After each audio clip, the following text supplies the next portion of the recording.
الحمد لله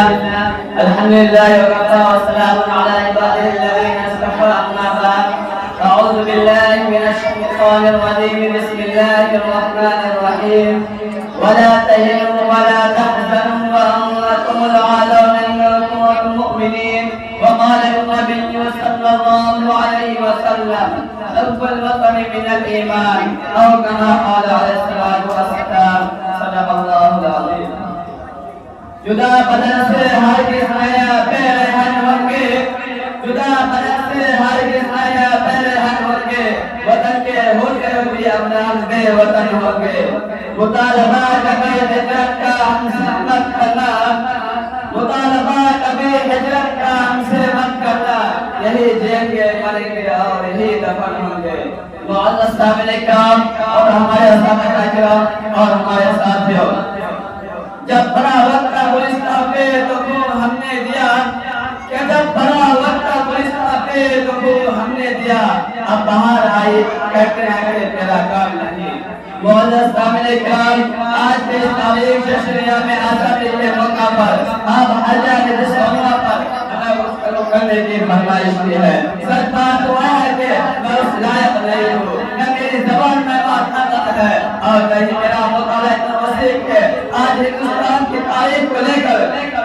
آزادی کی کہانی سنائی جا رہی ہے مسلمانوں بھائیوں یہ وہی ہندوستان ہے جس ہندوستان کی آزادی کے لیے صرف 1857 میں 51,000 لوگ شہید ہوئے ہیں یہ وہی ہندوستان ہے جس ہندوستان کی آزادی کے لیے یعنی کہ چاندنی چوک سے خیبر تک کے تمام طرفوں پر صرف اور صرف علماء کرام کی گردنیں لٹکائی گئی ہے وہی ہندوستان ہے جس ہندوستان کی آزادی کے لیے علماء کرام کو آگ کے انگارہ میں ڈالا گیا ہے وہی ہندوستان ہے جس ہندوستان کی آزادی کے لیے صرف 1857 سے لے کر 1947 تک 21 لاکھ مسلمانوں نے جنگ میں شامل کیا ہے وہی ہندوستان ہے جس ہندوستان کی آزادی کے لیے علماء کرام کو دنیا کا نشانہ بنایا گیا ہے وہی ہندوستان ہے جس ہندوستان کی آزادی کے لیے ٹیپو سلطان رحمۃ اللہ نے اپنے جان کی بازی لگا دی تھی وہی ہندوستان ہے جس ہندوستان کی آزادی کے لیے شاہ اسماعیل رحمۃ اللہ نے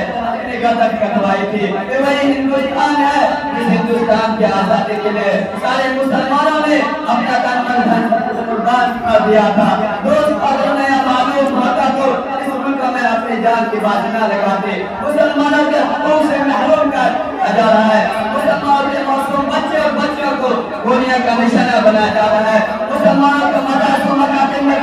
پڑھنے والوں کو دہشت گرد کہا جا رہا ہے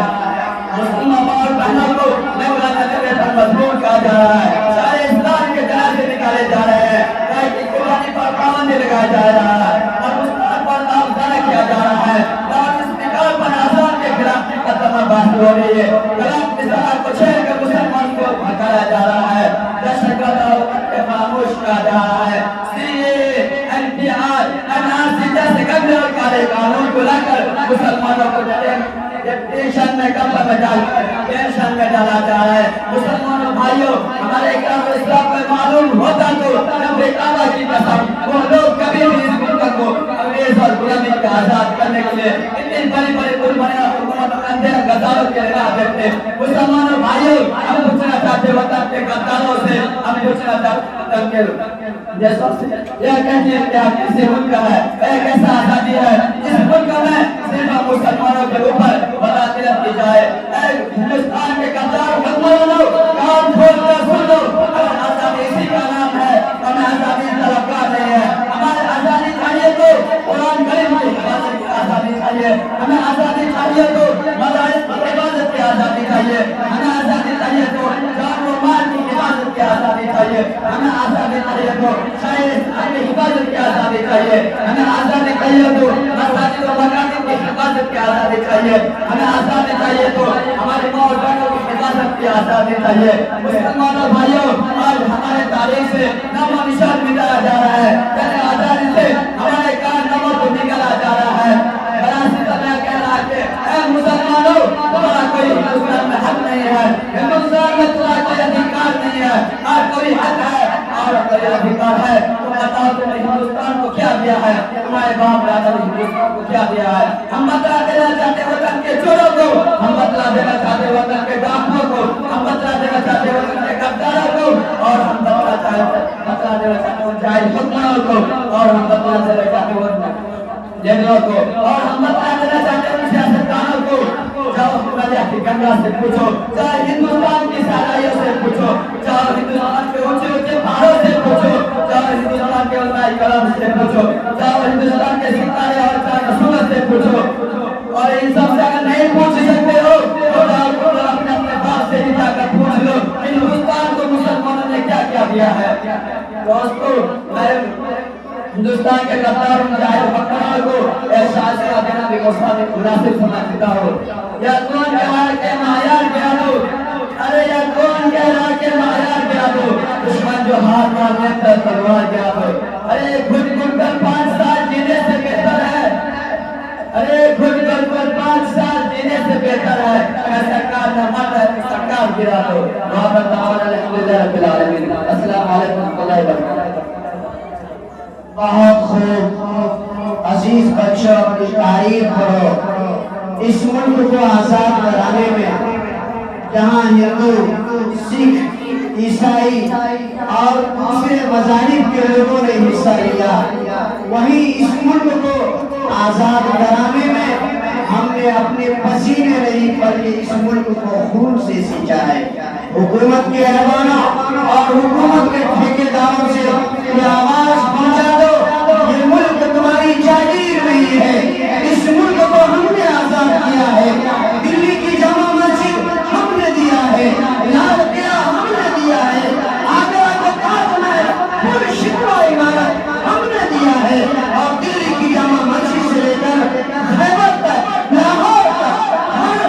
پیر ہر پودے کو اپنے گلے اور پھانسی پر لٹک کر ہم نے سجایا ہے۔ اس لیے حکومت کے ٹھیکیداروں سے کہہ دو، یہ ملک میں جتنا تمہارا حصہ ہے اتنا ہمارا بھی حصہ ہے۔ اس ملک میں ہم کرایہ دار نہیں بلکہ برابر کے حصے دار ہیں۔ عزیز بچوں، اپنی تاریخ پڑھو، آج ہماری مسجدوں کو بلڈوزر چلایا جا رہا ہے، مدرسے ہم سے چھینے جا رہے ہیں، قرآن کو چلایا جا رہا ہے، اور مسلمانوں کو ظلم و ستم کی چکی میں پیسا جا رہا ہے۔ ارے حکومت کے غداروں سے تو پوچھو،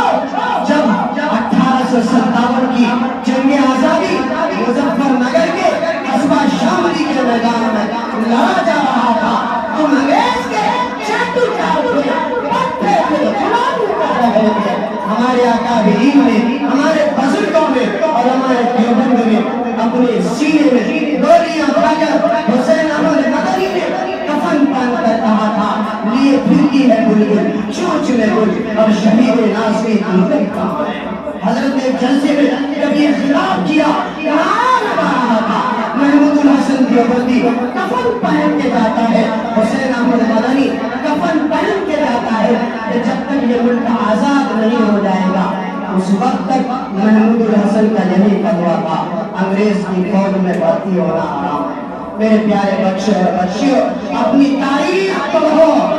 اپنی تاریخ پڑھو، محنت سے پڑھو، اور حکومت کے ایوانوں سے یہ بات پہنچا دو کہ ملک صرف تمہارا نہیں ہمارا بھی ہے۔ اب میں اس کے بعد پروگرام کو آتے